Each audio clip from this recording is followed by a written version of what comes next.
নমস্কার, আমি দীপালি পাল। আর আজকের গল্প সুকুমার রায় দাশুর খ্যাপামি।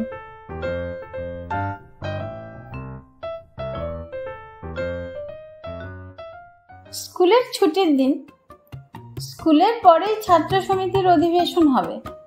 তাতে ছেলেরা মিলে সকলেই অভিনয় করবে। দাশুর ভারী ইচ্ছে ছিল সেও কিছু অভিনয় করে। একে ওকে সে অনেক সুপারিশ করেছিল, কিন্তু আমরা সবাই কোমর বেঁধে বললাম সে কিছুতেই হবে না। সে তো গতবার যখন আমাদের অভিনয় হয়েছিল তাতে দাশু সেনাপতি সেজেছিল। সেবারে সে অভিনয়টা একেবারেই মাটি করে দিয়েছিল। যখন ত্রিচুরের গুপ্তচর সেনাপতির সঙ্গে ঝগড়া করে, তাকে দ্বন্দ্বযুদ্ধে আহ্বান করে বলল, সাহস থাকিলে তবে খোলো তলোয়ার। দাশুর তখন তবে আয় সম্মুখ সমরে বলে তখন তলোয়ার খোলবার কথা, কিন্তু দাশুটা আনারির মতো টানাটানি করতে গিয়ে তলোয়ার তো খুলতে পারলই না। মাছ থেকে ঘাবড়ে গিয়ে কথাগুলো বলতেই ভুলে গেল। তাই দেখে গুপ্তচর আবার খোলো তলোয়ার বলে হুঙ্কার দিয়ে উঠল। দাশু এমনই বোকা, সে অমনি দাঁড়া, দেখছিস না বাকসটা আটকে গেছে বলে চেঁচিয়ে তাকে ধমক দিয়ে উঠল। ভাগ্যিস আমি তাড়াতাড়ি তলোয়ারটা খুলে দিলাম, তাহা না হলে ওইখানেই অভিনয় বন্ধ হয়ে যেত। তারপর শেষের দিকে রাজা যখন জিজ্ঞাসা করলেন, কি বা চাহো পুরস্কার, কহ সেনাপতি। তখন দাশুর বলবার কথা ছিল, নিত্যকাল থাকে যেন রাজপদে মতি। কিন্তু দাশুটা তা না বলে তারপরের আরেকটা লাইন আরম্ভ করেই হঠাৎ জিভ কেটে ওই যা ভুলে গেছিলাম বলে আমার দিকে তাকিয়ে হাসতে লাগলো।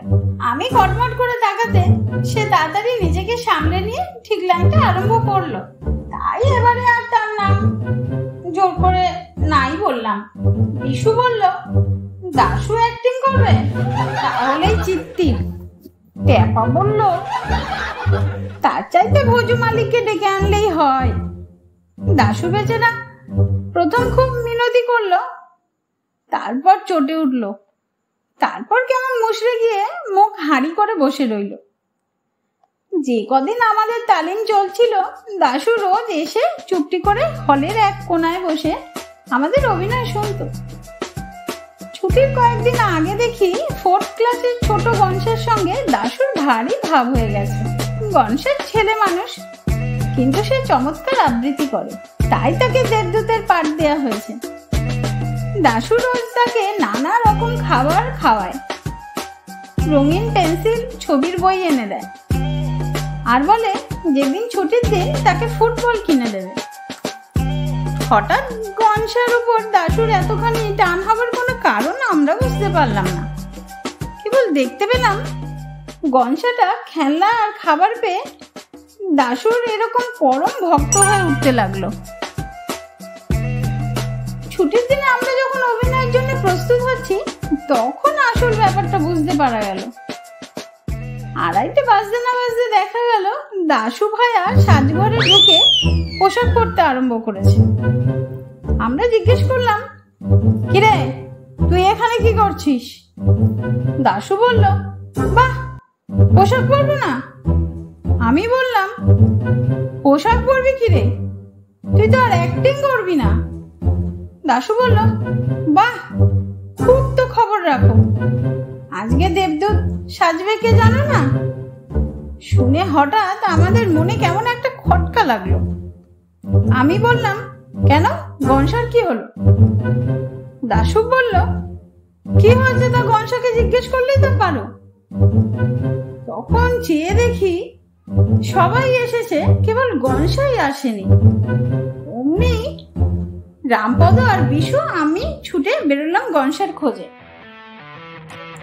সারাটি স্কুল খুঁজে শেষটায় টিফিন ঘরের পেছনে হতভাগাকে খুঁজে পাওয়া গেল। সে আমাদের দেখেই পালাবার চেষ্টা করছিল, কিন্তু আমরা তাকে চটপট গ্রেপ্তার করে টেনে নিয়ে চললাম। গণেশা কাঁদতে লাগলো, না আমি কখনো অ্যাক্টিং করবো না, তাহলে দাশু আমায় ফুটবল দেবে না। আমরা তবু তাকে হিজড়ে টেনে নিয়ে যাচ্ছি।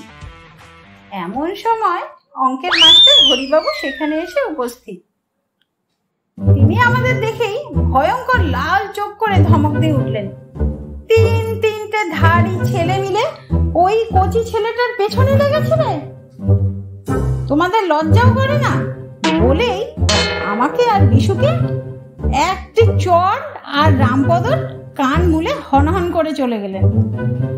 এই সুযোগে হাতছাড়া হয়ে গনসা আবার চম্পট দিল।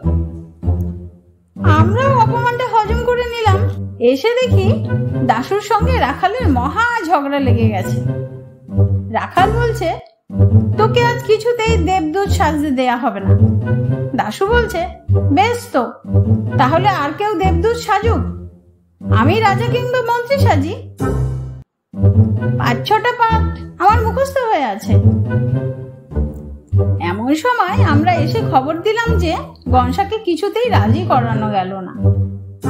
তখন অনেক তর্ক বিতর্ক আর ঝগড়াঝাটির পর স্থির হলো যে দাশুকে আর ঘাটিয়ে দরকার নেই, তাকে দেবদূত সাজতে দেওয়া হোক।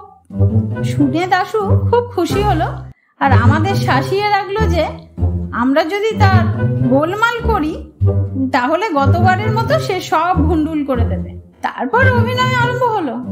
প্রথম দৃশ্যে দাশু বিশেষ কিছু গোলমাল করেনি, খালি স্টেজের সামনে একবার পানের স্টিক ফেলেছিল।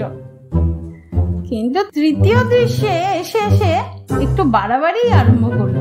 এক জায়গায় খালি বলবার কথা, দেবতা বিমুখ হলে মানুষ কি পারে, কিন্তু সে এই কথাটুকুর আগে কোত্থেকে আরো 4-5 লাইন জুড়ে দিল।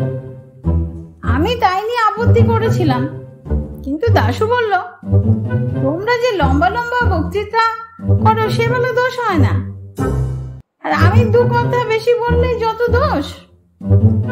এও সহ্য করা যেত, কিন্তু শেষ দৃশ্যের সময় তার মোটেও আসবার কথা নয়। তাও সে জেনে বুঝে স্টেজে আবার আসবার জন্য জেদ ধরে বসলো। আমরা অনেক কষ্টে অনেক তোয়াজ করে তাকে বুঝিয়ে দিলাম যে শেষ দৃশ্যে দেবদূত আসতেই পারে না, কারণ তার আগের দৃশ্যেই আছে যে দেবদূত বিদায় নিয়ে স্বর্গে চলে গেলেন। শেষ দৃশ্যে আছে যে মন্ত্রী রাজাকে সংবাদ দিচ্ছেন যে দেবদূত মহারাজকে আশীর্বাদ করে স্বর্গপুরে প্রস্থান করেছেন। দাশু অগত্যা জেদ ছাড়লো বটে, কিন্তু বেশ বোঝা গেল যে সে মনে মনে একটু খুশি হয়নি।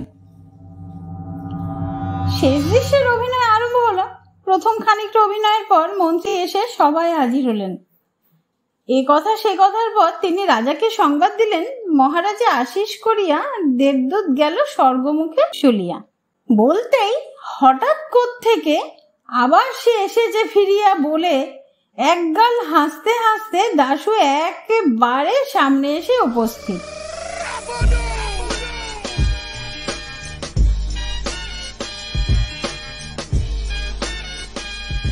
হঠাৎ এরকম বাধা পেয়ে মন্ত্রী তার বক্তৃতার খেই হারিয়ে ফেলল। আমরাও সকলে কি যেন কেমন ঘাবড়ে গেলাম। হঠাৎ অভিনয় বন্ধ হয়ে যাওয়ার জোগাড় হয়ে এলো। তাই দেখে দাশু খুব সর্দারি করে মন্ত্রীকে বলল, বলে যাও কি বলিতেছিলেন। তাতে মন্ত্রী আরো ঘাবড়িয়ে গেল। রাখাল প্রতিহারী সেজেছিল। সে দাশুকে কি যেন বলবার জন্য একটু এগিয়ে গেছে, অমনি দাশু জোর করে ঠেকাতে আমারে হতভাগা বলে এক চাঁটি মেরে মাথার পাগড়ি ফেলে দিল।